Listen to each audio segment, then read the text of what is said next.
Callisto की आइसी surface के नीचे पूरा का पूरा समुंदर है। साइंटिस्ट को 24 एक्सोप्लैनेट्स में से 2 ऐसे सुपर हैबिटेबल प्लैनेट्स मिले हैं, दोनों ही धरती से भी बेटर है, लेकिन साइज में ये धरती से 8 गुना बड़ा है।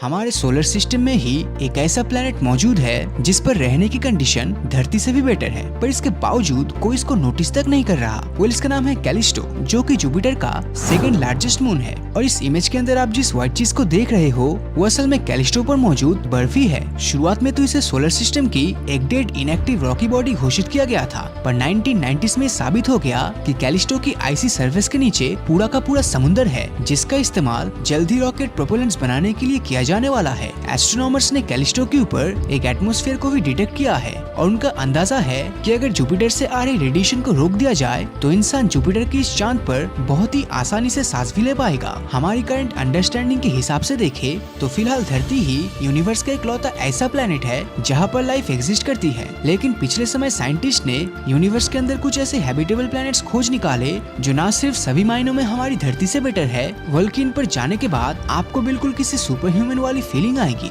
5 अक्टूबर 2020 को एस्ट्रोबायोलॉजिस्ट DS मकुच ने एक नए मिशन की शुरुआत की, जिसके तहत उन्होंने ऐसे प्लैनेट्स को अपना टारगेट बनाया जो सभी मायनों में धरती से बेटर थे। और आप यकीन नहीं करोगे कि उन्हें ऐसे प्लैनेट्स भी मिले जो 1 या 2 नहीं बल्कि पूरे के पूरे 24 थे। इन सुपर हैबिटेबल प्लैनेट्स को खोजने के लिए मकुच और उनकी टीम ने एक अलग ऑब्जर्वेशन करने का डिसाइड किया, जिसके लिए उन्होंने क्राइटेरिया की एक लिस्ट बनाई और जो भी प्लैनेट क्राइटेरिया की उस लिस्ट को फॉलो कर रहा था तब इसका सीधा सा मतलब था कि वो सुपर हैबिटेबल प्लैनेट है। जब भी कोई प्रॉपर प्लैनेटरी सिस्टम मिलता है तब उसमें सबसे पहला काम होता है वो प्लैनेट और उसके होस्ट स्टार के बीच के डिस्टेंस को मेजर करना, क्योंकि इससे ही हमें पता चल जाता है कि वो प्लैनेट अपने हैबिटेबल जोन में है या नहीं, और अगर है तो उस पर कितना वाटर परसेंटेज होगा। हैबिटेबल प्लैनेट्स खोजने के अगले क्राइटेरिया की बात करें तो वो है size and mass of planets, क्योंकि किसी भी प्लैनेट का मास और साइज लाइफ को इवॉल्व होने में इन्फ्लुएंस कर सकता है। अब जितना प्लैनेट का साइज होगा उतनी ही ज्यादा जगह मौजूद होगा इंसानों के रहने के लिए,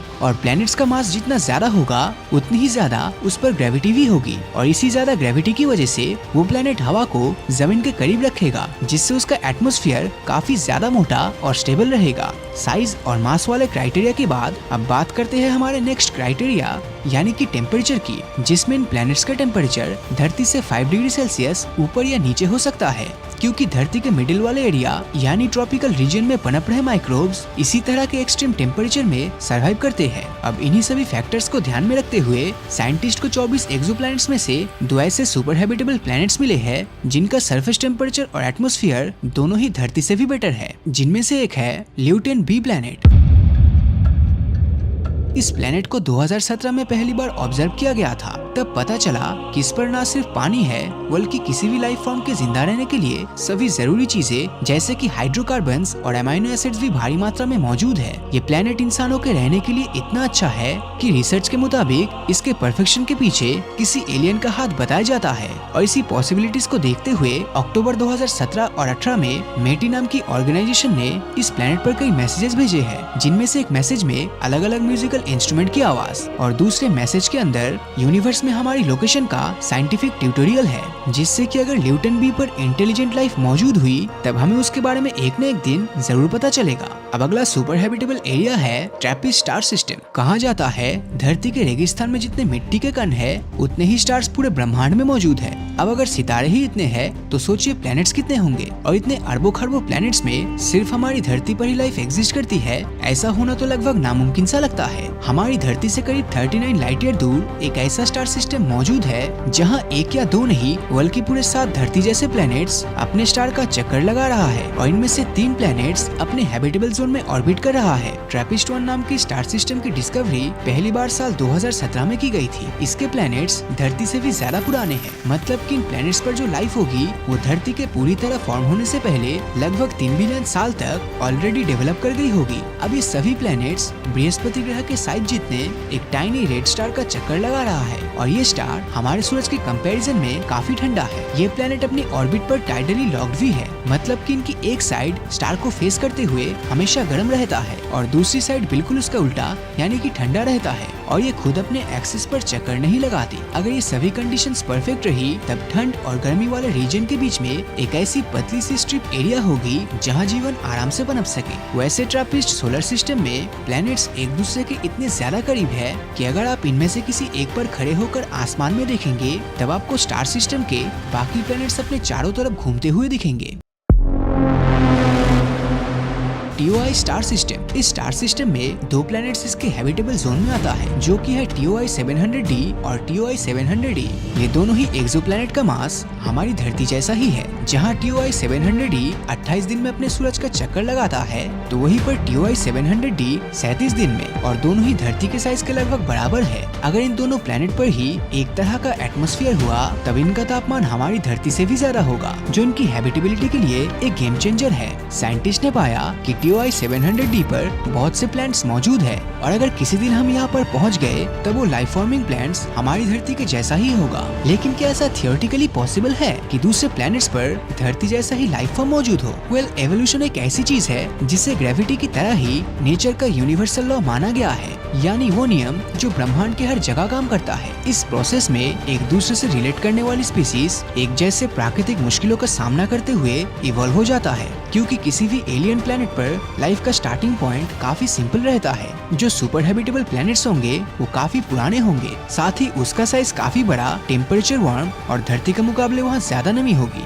ये प्लैनेट्स ऐसे स्टार्स को ऑर्बिट कर रहे होंगे जो हमारे सूरज से भी ज्यादा पुराने हैं और उनका लाइफ स्पैन भी सूरज से लंबा होगा। ऐसा माना जाता है कि हमारा सूरज करीब 10 बिलियन सालों तक एग्जिस्ट करेगा और जब बात धरती पर मौजूद लाइफ की आती है तब धरती पर कॉम्प्लेक्स लाइफ फॉर्म होने में करीब 4 बिलियन साल लगे। हालांकि कुछ स्टार्स ऐसे हैं जिनकी लाइफ हमारे सूरज से भी ज्यादा लंबी है, जिसके चलते इनके प्लैनेट्स पर लाइफ को इवॉल्व होने का ज्यादा समय मिल जाता है। तो अब सवाल आता है कि आखिर हम इन प्लैनेट्स में एलियन लाइफ को ढूंढेंगे कैसे? इसके लिए सबसे पहले हमें के स्टार्स को ढूंढना होगा, जिन्हें सिंपल वर्ड्स में रेड ड्वार्फ भी कहा जाता है। रेड ड्वार्फ बाकी स्टार्स के मुकाबले काफी ठंडे होते हैं और इनकी ल्यूमिनोसिटी यानी कि रोशनी भी काफी कम होती है। साथ ही साथ ये 20 से 70 बिलियन सालों तक वजूद में रहते हैं। अगर हम धरती से कंपेयर करें तो रेड ड्वार्फ को ऑर्बिट करने वाले किसी प्लैनेट पर अगर लाइफ मौजूद है तब उसको इवॉल्व और एडाप्ट होने में धरती से भी ज्यादा समय मिल गया होगा और इसकी आइडियल एज भी लगभग 5 से 8 बिलियन साल होगी। मतलब हो सकता है कि आज की तारीख में जिस प्लैनेट पर लाइफ का नामो निशान नहीं है वहाँ आज से लाखों करोड़ों साल बाद एलियंस रहने लगे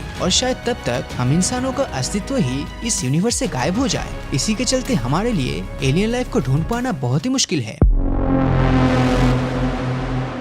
KOI प्लैनेट्स।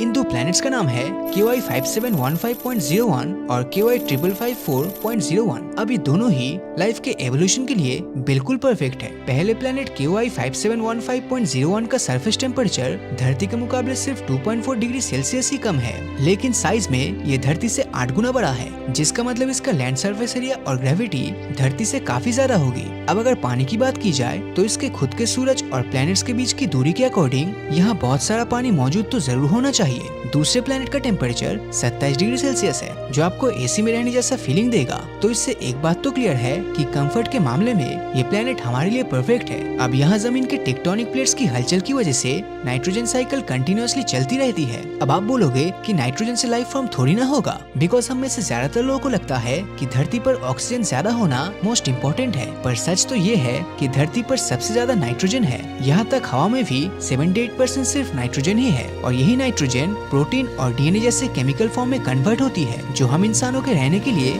आइडियल सिचुएशन पैदा करती है। टी गार्डन भी, इसको सुपर अर्थ भी कहा जाता है। ये अब तक खोजा गया मोस्ट अर्थ लाइक प्लैनेट्स है और अगर इसका एटमॉस्फेयर बहुत हद तक धरती जैसा हुआ तब इसका सरफेस टेम्परेचर भी करीब 28 डिग्री सेल्सियस जितना ही होगा। मतलब कि हम इंसानों के रहने के लायक है और इस प्लैनेट का सूरज भी हमसे सिर्फ 12.4 लाइट ईयर दूर है। धरती से 1800 लाइट ईयर दूर सिग्नस कॉन्स्टेलेशन में स्थित एक ऐसा ही एक्सोप्लैनेट है केपलर 452b। ये एक्सोप्लैनेट 385 दिनों में अपने स्टार को एक बार रिवॉल्व करता है और इसका एवरेज टेम्परेचर करीब 1.6 डिग्री सेल्सियस है। साइंटिस्ट का मानना है कि इसकी सरफेस पर लिक्विड वाटर एग्जिस्ट करता है और शायद यहाँ पर हम जैसे से जिंदा जीव रह रहे होंगे, पर इसकी ग्रेविटी शायद हमारे इस सपने को तोड़ दे। केपलर 452b धरती से 60% ज्यादा मैसिव है, जिसके कारण इसकी ग्रेविटी काफी ज्यादा है। अब इतनी हाई ग्रेविटी में जीवों का जमीन पर रह पाना तो बिल्कुल भी पॉसिबल नहीं लगता, लेकिन इसके एटमॉस्फेयर की हाई डेंसिटी को देखते हुए पॉसिबिलिटीज है कि यहाँ हवा में उड़ने वाले जीवों की भरमार हो। आर्टिफिशियल इंटेलिजेंस के द्वारा प्रोड्यूस की गई सिमुलेशन की माने तो वहाँ हवा में उड़ने वाली विशाल स्टिंग्रेज हो सकती है और बैलून की साइज के बीटल्स भी हो सकते हैं। अगर हम इंसान इस एक्सोप्लैनेट पर जाते हैं तो शायद वहाँ पर हम सस्टेन न कर पाए, क्योंकि इसकी एक्स्ट्रा ग्रेविटी के कारण हमारी हार्ट बीट डबल स्पीड से चलेगी। हार्ट पर ज्यादा स्ट्रेस पड़ने के कारण ब्लड प्रेशर भी ऑलमोस्ट डबल हो जाएगा और स्ट्रोक के आने का खतरा और भी ज्यादा बढ़ जाएगा। अब बात करते हैं अगली 667 सीसी की। ये धरती से 24 लाइट ईयर दूर स्कॉर्पियस कॉन्स्टेलेशन में स्थित है और ट्रिपल स्टार सिस्टम वाले रेड ड्वार्फ के अराउंड रिवॉल्व करता है। हमारे ग्रह से 1.5 टाइम्स बड़ा ये एक्सोप्लैनेट अपने स्टार के साथ टाइडली लॉक्ड है, जिस वजह से इसकी एक साइड हमेशा स्टार की ओर रहती है और दूसरी साइड पर रोशनी का नामो निशान नहीं पहुंचता, जिसका नतीजा ये होता है कि एक और रेगिस्तान से भी ज्यादा गर्मी होती है और दूसरी ओर साल भर एंटार्क्टिका की तरह बर्फ जमने वाली सर्दी होती है। ये दोनों साइड जिस लाइन पर मिलती है उसे ट्वाइलाइट जोन कहा जाता है और यहाँ का टेम्परेचर रहने लायक हो सकता है। एरिसीबो की यूनिवर्सिटी ऑफ पोर्टो रिको के रिसर्च का कहना है कि यहाँ का टेम्परेचर 27 डिग्री सेल्सियस तक हो सकता है और यहाँ पर लिक्विड वाटर की प्रेजेंस भी पॉसिबल है। एआई सिमुलेशन यहाँ पर पेंटापॉड्स की प्रेजेंस का अंदाजा लगाता है। ये 5 पैरों वाले स्पाइडर जैसे जीव डॉग के साइज के होंगे और गर्म इलाकों में रॉक्स के नीचे छिपे बीटल्स का शिकार करते होंगे। पर सवाल है कि क्या हम इंसान ग्ली 667 सीसी के ट्वाइलाइट जोन में रह सकते हैं? इसका जवाब हाँ भी है और नहीं भी। अगर बात कुछ दिनों की है तो हम आराम से यहाँ पर रह पाएंगे, लेकिन ये एक्सोप्लैनेट अपनी यूनिक ऑर्बिट के कारण टाइडली हीटिंग शो करता है। होता कुछ यूं है कि इसकी ग्रेविटेशनल एनर्जी थर्मल एनर्जी में कन्वर्ट हो जाती है। इससे प्लेनेट का इंटीरियर हीट होता है और वोल्केनोस और गीजर्स एक्टिव हो जाते हैं। इस कारण से सरफेस का टेम्परेचर अचानक से बहुत हाई चला जाता है और शायद हम इंसान इतने टेम्परेचर में सर्वाइव न कर पाए। अब मैं आपको ले जाने वाला हूँ धरती से 36.7 लाइट ईयर दूर बूटस कॉन्स्टेलेशन के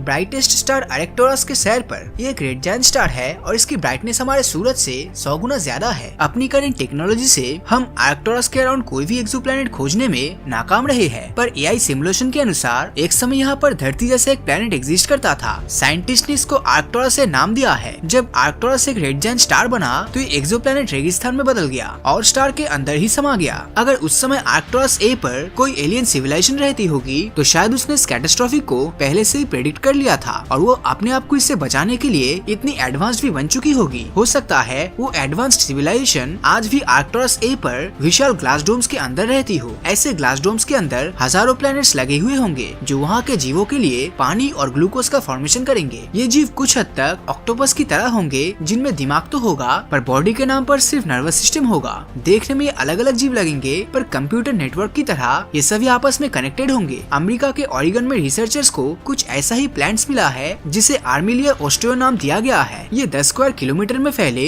हजारों मशरूम के ग्रुप की तरह नजर आता है, पर असल में एक विशाल ऑर्गेनिज्म है। अगर आर्क्टुरस ए जैसा कोई एक्सोप्लैनेट सच में होगा तो वो धरती से काफी पहले बन गया होगा और इस हिसाब से उस पर इंटेलिजेंट लाइफ फॉर्म को इवॉल्व होने का काफी समय मिल गया होगा। मतलब काफी चांसेस है कि हमें वहाँ एलियन देखने को मिल जाए, पर हम इंसानों के लिए वहाँ कोई जगह नहीं होगी क्योंकि हम ऐसी कंडीशन में सर्वाइव नहीं कर पाएंगे। हम इंसान जब भी धरती से बाहर हैबिटेबल एक्सोप्लैनेट की खोज करते हैं तो हम ऐसा एक्सोप्लैनेट खोज रहे होते हैं जिसकी लिविंग कंडीशन कुछ हद तक हमारे प्लेनेट की तरह हो। पर क्या बिलीव करोगे कि एक ऐसा भी प्लेनेट है जो धरती से भी ज्यादा हैबिटेबल हो सकता है? मैं बात कर रहा हूँ धरती के सबसे करीब वाला स्टार सिस्टम अल्फा सेंटोरी में घूमते एक एक्सोप्लैनेट अल्फा सेंटोरी सी की। ऐसा कहा जाता है कि यहाँ पर धरती से भी ज्यादा ऑक्सीजन है और क्योंकि एक ट्रिपल स्टार सिस्टम है तो यहाँ एक नहीं बल्कि 3 स्टार से लाइट आती है। हो सकता है कि इस प्लेनेट पर चारों ओर पेड़ पौधे लगे हो और खाने की कोई कमी ना हो। एक्सेस ऑक्सीजन के कारण यहाँ के जीवों की साइज हमेशा काफी बड़ी होगी। हो सकता है कि आज भी यहाँ कोई जीव रहता हो और धरती के जीवों की तरह वो भी सर्वाइव की रेस में भाग रहे हो। पर सवाल तो ये है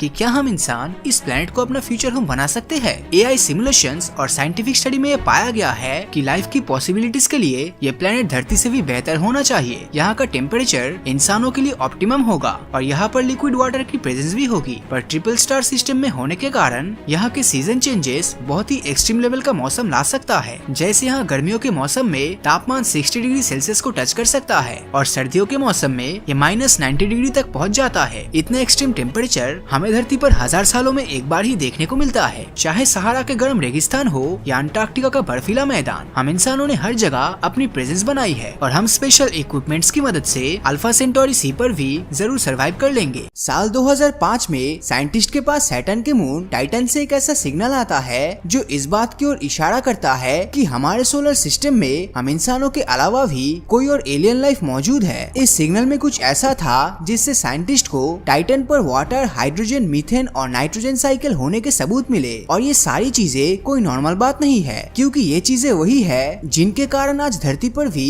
जीवन संभव है। और यही कारण है कि साइंटिस्ट का मानना है कि टाइटन पर भी 100% कोई ना कोई लाइफ तो जरूर है। अब सवाल ये आता है कि आखिर ऐसा क्या उस सिग्नल में था कि साइंटिस्ट इतने श्योर हो गए कि टाइटन पर कुछ न कुछ तो जरूर चल रहा है। टाइटन पर जीवन की खोज की शुरुआत साल 1944 में ही स्टार्ट हो गई थी। उस वक्त Dutch American astronomer Gerrard Kuiper Titan पर जीवन की खोज कर रहे थे और इसी दौरान उन्होंने देखा कि टाइटन का एटमॉस्फेयर धरती पर रहने वाले जीवों के लिए बिल्कुल आइडियल है। हालांकि क्यूपर की ये रिसर्च उनके अनुमानों पर आधारित थी, लेकिन फिर भी वैज्ञानिक जानते थे कि टाइटन पर कुछ न कुछ तो ऐसा है जो अलग है। इसीलिए 15 अक्टूबर 1997 को टाइटन पर खोज के लिए कैसिनी-ह्यूगेन प्रोब लॉन्च किया जाता है। ये प्रोब धरती से तो सही सलामत लॉन्च होता है, लेकिन ये जैसे ही टाइटन के एटमॉस्फेयर में पहुंचता है तो इसमें से कुछ फ्रीक्वेंसीज आना शुरू हो जाता है। साइंटिस्ट को लगा कि ये फ्रीक्वेंसीज प्रोब में कुछ प्रॉब्लम होने की वजह से आया है, इसीलिए ये खुद ही जनरेट हो रही होगी। लेकिन जब उन्होंने इसकी जांच की तो वो हैरान रह गए। दरअसल ये फ्रीक्वेंसीज प्रोब खुद जनरेट नहीं कर रहा था, बल्कि टाइटन के एटमॉस्फेयर से जनरेट हो रही थी। साइंटिस्ट के मुताबिक इसके पीछे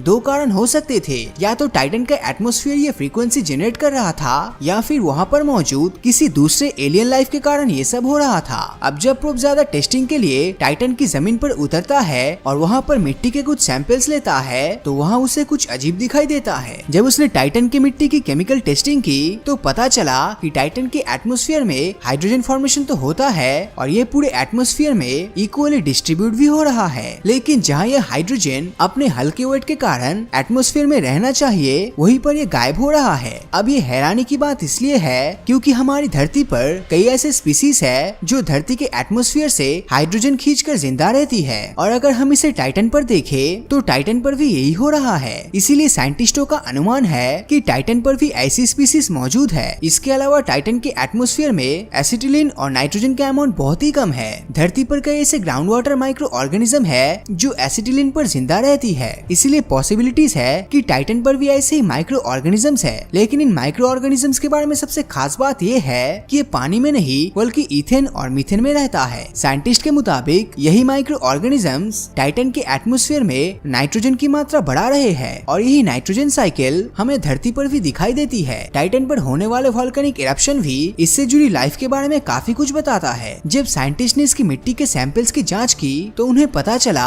कि टाइटन पर होने वाले वोल्केनिक इरप्शन में गर्म दहकता हुआ लावा नहीं बल्कि बर्फ जैसी ठंडी अमोनिया और मीथेन निकलती है, और ये दो सब्सटेंसेस ऐसे हैं जो किसी भी लाइफ की उत्पत्ति के लिए बहुत जरूरी होता है। वैज्ञानिकों को इस बात पर बहुत ही विश्वास है कि टाइटन पर भी लाइफ है। हालांकि ये लाइफ ऑक्सीजन पर नहीं बल्कि मीथेन पर सर्वाइव करती है। टाइटन पर लाइफ है या नहीं इस बात को लेकर साइंटिस्ट अभी तक श्योर नहीं है, लेकिन सवाल ये आता है कि क्या होगा अगर टाइटन पर किसी और प्लेनेट से कोई और लाइफ सेंड किया जाए तो क्या वो वहाँ पर सर्वाइव कर पाएगा। टाइटन एक ऐसा मून है जिसके कई कंडीशंस धरती से मैच करता है। जैसे धरती के एटमॉस्फेयर में पानी के ऐसे छोटे ड्रॉप्स है जो इसका कॉस्मिक रेडिएशन से बचाव करता है, ठीक उसी तरह टाइटन के एटमॉस्फेयर में भी इथेन और मीथेन इसका कॉस्मिक रेडिएशन से बचाव करता है, जिस कारण यहाँ पर रहने वाली लाइफ को प्रोटेक्शन मिलता है। टाइटन के एटमॉस्फेयर में लाइफ के लिए जरूरी ऑक्सीजन ही एकमात्र ऐसा सब्सटेंसेस है जो मौजूद नहीं है, लेकिन इसका भी एक सोल्यूशन है। टाइटन की जमीन के नीचे आइसी वाटर्स है और इलेक्ट्रोलाइसिस की मदद से हम आइसी वाटर से ऑक्सीजन जनरेट कर सकते हैं, जिसका मतलब है कि हमें ऑक्सीजन के लिए परेशान होने की जरूरत नहीं है। टाइटन का कंपैरिजन अगर हमारे पड़ोसी मंगल से करे तो मंगल पर ना तो पानी है और ना ही एटमॉस्फेयर है, जिसका मतलब है कि भविष्य में ह्यूमन कॉलोनाइजेशन के लिए टाइटन मार्स से अच्छा ऑप्शन हो सकता है। लेकिन टाइटन भी हमारे लिए पूरी तरह से परफेक्ट नहीं है, इसमें भी कुछ प्रॉब्लम्स है। जैसे धरती के मुकाबले टाइटन सूरज से बहुत ही दूर है, जिस कारण यहाँ पर धरती की सिर्फ 1% सनलाइट ही पहुँचती है और इसमें से 90% सनलाइट तो इसका मोटा एटमॉस्फेयर ही एब्जॉर्ब कर लेता है, जिस कारण सरफेस तक हीट नहीं पहुँच पाती है और सरफेस का टेम्परेचर -179 डिग्री सेल्सियस तक चला जाता है। और धरती पर तो हम -30 डिग्री के नीचे के टेम्परेचर पर भी सरवाइव नहीं कर पाते हैं। तो टाइटन टाइटन पर तो सोचना ही बेकार है। हालांकि अगर हम हमारी धरती को देखें तो 3.7 बिलियन साल पहले धरती भी टाइटन जैसा ही थी, लेकिन इसी दिन हुए एक इलेक्ट्रिक स्पार्क ने सब कुछ बदल कर रख दिया। धरती पर मौजूद फास्फोरस और हाइड्रोकार्बन्स को ब्रेक करके इन्हें आरएनए में कन्वर्ट किया और आरएनए कंबाइंड होकर डीएनए में कन्वर्ट हुआ, जिससे एक यूनिसेलुलर ऑर्गेनिज्म की उत्पत्ति हुई और फिर यही यूनिसेलुलर कंबाइंड होकर मल्टीसेलुलर बने और फिर आगे चल के यही से इंसानों की उत्पत्ति हुई। अब अगर देखा जाए तो टाइटन की हालत भी धरती के शुरुआती कंडीशन जैसा ही है, इसलिए इस बात की पॉसिबिलिटीज काफी ज्यादा है कि फ्यूचर में टाइटन पर भी कुछ ऐसा होगा जो यहाँ पर लाइफ के एग्जिस्ट करने में मदद करेगा। हालांकि टाइटन में कुछ ऐसे चेंजेस हो रहा है जिनके कारण देखने पर ऐसा लगता है कि टाइटन फ्यूचर में खत्म हो सकता है और इसे इतना टाइम नहीं मिलेगा कि यहाँ पर लाइफ एग्जिस्ट कर सके। फ्यूचर में क्या होगा ये तो किसी को नहीं पता, लेकिन आपको क्या लगता है, क्या टाइटन पर कोई लाइफ है और क्या इंसान कभी टाइटन पर रह पाएगा या नहीं? अपनी राय नीचे कमेंट करके जरूर बताएं। और अगर ये वीडियो आपको अच्छा लगा हो तो इस वीडियो को लाइक और अपने दोस्तों के साथ शेयर करना मत भूलना। और अगर अभी तक आपने हमारे चैनल को सब्सक्राइब नहीं किया है तो सब्सक्राइब करके नोटिफिकेशन बेल को ऑन कर दीजिए, क्योंकि मैं ऐसी वीडियोस हर हफ्ते लाता रहता हूँ। तो मिलता हूँ आपसे अगले वीडियो में और हमेशा की तरह थैंक्स फॉर वॉचिंग।